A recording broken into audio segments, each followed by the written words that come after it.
បងប្អូនទាំងអស់គ្នាថ្ងៃនេះមកសួរកណ្ដឹងជាកូនក្មេងណាគេឆ្លើយត្រូវម្ដងឲ្យមកស្លឹកនេះឃើញនេះកណ្ដាស់500នៅពីមុខកណ្ដាស់1000នៅពីក្រោយនំកូនក្មេងមកជាមួយទៀតហើយនេះកានេះកា3 + 4បានប៉ុន្មានអូខេត្រូវមួយលុយមួយសិនអូខេ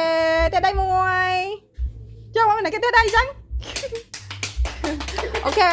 អូនឈ្មោះអីគេមកកតមកកត8 + 1ស្មើប៉ុន្មាន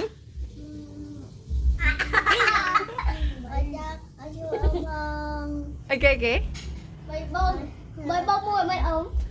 3 + 1ស្មើប៉ុន្មានតើអូនមកអ៊ំសួរនេះ3 + 1ស្មើប៉ុន្មានគេឆ្លើយជំនួសហើយអញ្ចឹងទៅយកមកខែ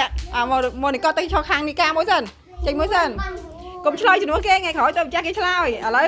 អាហេសាឡាសួររៀងមួយបាក់បន្តិចដៃស្គៀមយ៉ាត់អត់លុយដូចមកលកតណា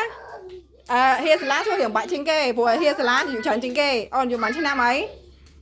6 ឆ្នាំ6 ឆ្នាំចឹងសួរបានរៀងច្រើនបន្តិច15 + 4ស្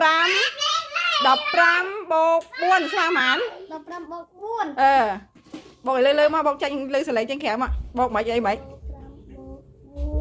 4ស្មើប៉ុន្មាននិយាយលើគិតមកទៅនិយាយលើចេញក្រៅមើល1 17 18 19អូលេងរាប់ចឹងហ្មងឥឡូវឲ្យមើលសិន